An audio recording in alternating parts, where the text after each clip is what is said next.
think we're talking about a guy who runs the football. In this case, it's a guy out wide catching it, and he's done exactly that.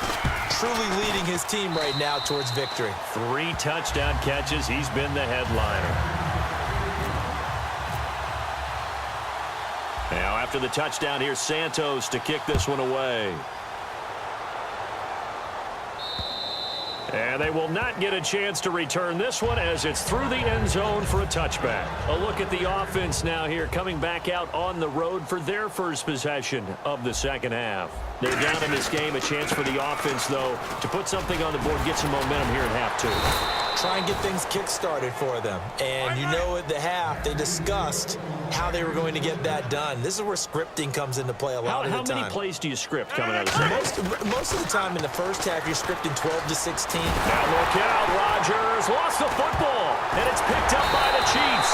And his guys will take over at the 25-yard line.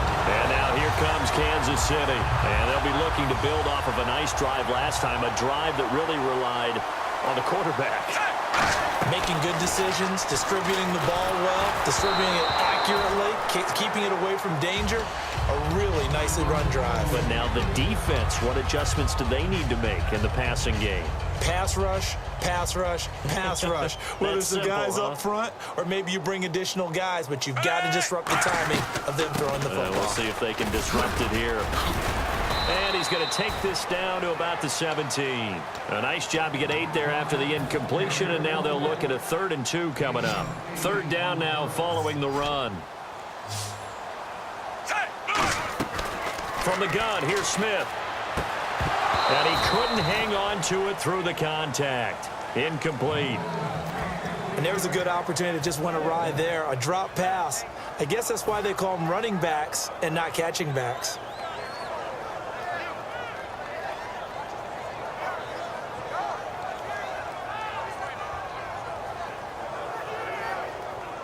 Andy Reid, some say always unpredictable, and here he says, we're going for it on 4th down. Here we go with Charles. Jamal Charles stopped on 4th down. And the Packers D comes up with a big stop. Now trotting out there, the Packers getting ready to go. And the turnover last time, that's sort of been symptomatic of their struggles here in this one. Big word. I like it, though, because you're exactly right. Like that, don't you? All game long, they've struggled moving the ball, turning it over on the last possession. Is that word again, symptomatic? Yeah. I like that. Your analysis, symptomatic of the success of this broadcast. What I like is that you gave me the word, and I just kept using it. 6 yards is the pickup, and that'll lead to a 3rd down. Looks like a nickel set here defensively on 3rd and 2. Yeah, maybe expecting a throw. Here's Rodgers to throw. And that is caught one-handed. Oh, my, he pulled it in. That goes as a gain of 36 on 3rd down. And at this stage, down in the second half, looks like they just wanted to find a way to get it in the hands of their playmaker, and they did. I think you're exactly right. I don't think the coordinator's looking at his play sheet and trying to figure out which play will work well. He's trying to figure out how to get the ball to the playmaker that you just described. Looking down at that sheet, you find people plays, not necessarily X's and O's, and that's exactly what they did there. And he'll go down at the 28. 7 yards there, good enough to move the sticks. Now, coaches always harp on the quarterback reading the defense and getting it to the open man. That's good recognition there. And how about what he did after the catch? Yeah, hit your tight end. Let him get some. Now look out, Rodgers lost the football. And it's picked up by the big fella. The 40, the 30, past the 20, 10, 5. And he has brought this one back. A fumble recovery for a Chiefs touchdown. Second time he's lost a fumble. This one hurts more. It's returned for 6. He's been under a lot of duress, hasn't he? Pressured, hurried, harassed the whole game. Well, the offensive line not giving him a lot of help. Not a lot of help, but the bottom line, he's got to take care of the football.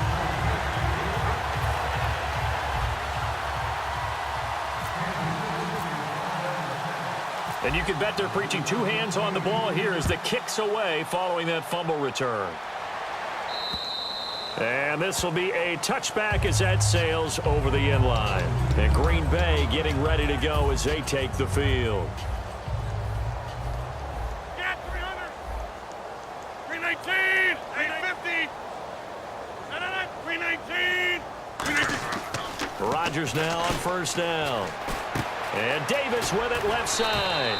And he'll get it up near the 35, right at the 34 here. It'll be a gain of 9, and it'll be second and about a yard. And the offense moving quickly to the line. So a defensive brain lapse there and an encroachment penalty. Sometimes when you don't watch the football and make sure that it's snapped, you're watching the offensive player, and they can influence you occasionally and look like they're getting ready to move, and the officials don't detect it. They come out here in the eye. One receiver left, 2 to the right. Now a play fake here on first down. This is Cobb with a catch right side. That one goes for 13 yards, and it moves the sticks. Never make the mistake that the slot receivers, especially the little guys like we're watching here, are just quicker than fast. A lot of them combine quickness and speed, and they catch a lot of footballs, as we just saw there. Throwing on first down is Rodgers. And Rodgers intercepted a third time. There he goes, right side. And he will bring it back. It's a pick six and a KC touchdown. I don't know who all is to blame there, but I love seeing pick sixes. Nothing like seeing someone pluck it out of the air and go the other way and see people try to change directions. Hard to do. And the lead grows even larger here in the third quarter.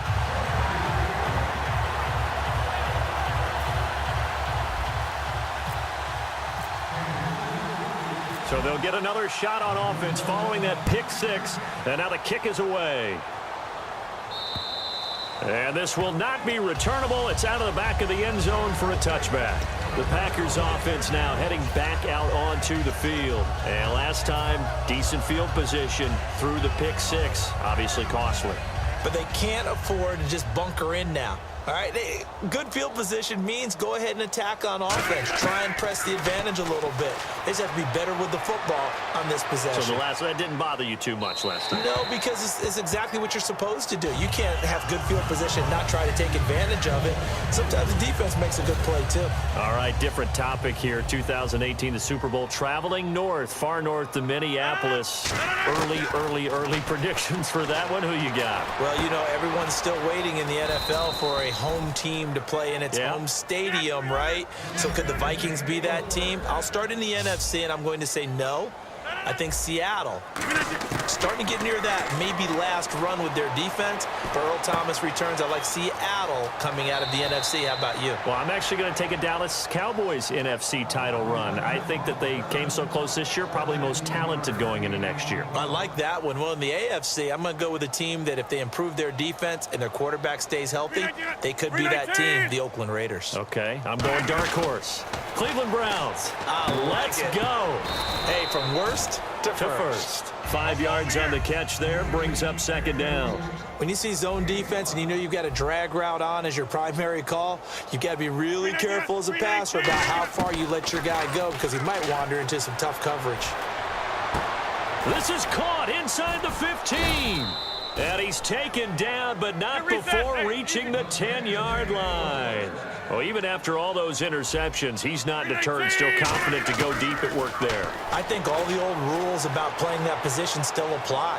And a big loss here as he's taken down. Dontari Poe able to get in and bury him well behind the line for a loss of 17. They go play action for Lacy. Now Rodgers. And he's got him. Got his man on the end route. Complete. It'll be a pickup of 15 as that'll lead to third down. An extra defensive back on the field here for third and goal. They're going to hurry back to the line now. Now it's Rodgers.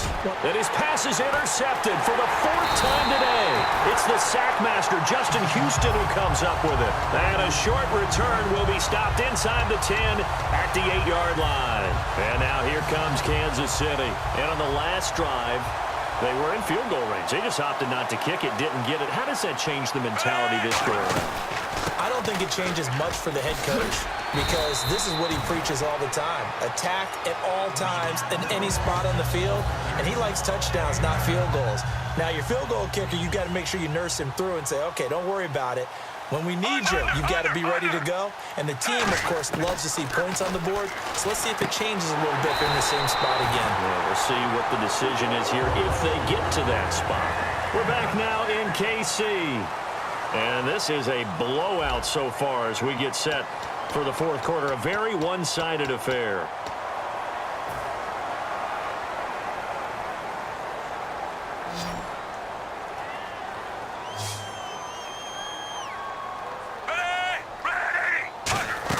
On first down, Smith. He's got the hook up with Conley. Now loose football. The ball comes out, but this will fortunately wind up out of bounds. I don't know about you, but I could hear and feel the sigh of relief all the way up here in our booth. That was palpable. The sideline, the friend there. No doubt about it. Ball goes over the sideline, able to retain possession, no turnover. I know his coaches are screaming, just hang on to the ball, man. That's going to go as a loss of a yard, and it'll be second down. So, Brandon, when this offense gathers together to watch tape for this game, they're going to be feeling pretty good about themselves until the coaches get upset about the play we just saw. But you know their defense is going to be, but we put up big points all game long. The defense is going to win one every now and then. Stepping up, he's going to keep it. No gain that time, and it leaves him with 3rd and 11 coming up. And they'll be in search of 11 yards here on 3rd down. Throwing on 3rd down, Smith.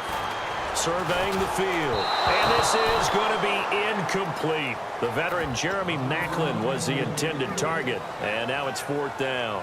It's a tried and true formula, and I don't think it'll change for as long as we play football. If someone's trying to throw the ball and you can put pressure on them and make it tough, that's only going to help your defense. Yeah, he's since being hurried. He got rid of it before taking the hit, but incomplete. Going underneath for Charles. And he's taken down at the 43, but not before picking up the first.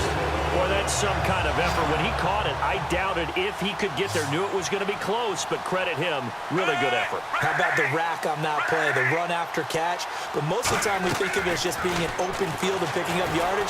Sometimes. And no escaping this time as he'll go down. They got him for a sack. Clay Matthews coming in from that outside linebacker spot to bury him for a loss of 7. Here's Smith now on 2nd down. Caught here by Conley. And brought down, but able to get it to their 30-yard line. They call it a gain of 19, and it moves the chains. I like watching the wide receiver screen because it's a real teamwork play. Because guess what? The guy catching the ball, he'll get all the credit. But how about the people up to block in front of him, either fellow receivers or offensive linemen? That makes that play a really nice timing play, and sometimes it can break big. A dump off for Charles. It's a 9-yard pickup on the play, and that'll make it 2nd and short. And this seemingly endless drive continues. An encroachment penalty here, maybe just a mental lapse, partner. Sometimes you have to just watch the football. Make sure it's snapped before you're jumping. Now the offense lining up 1st and 10.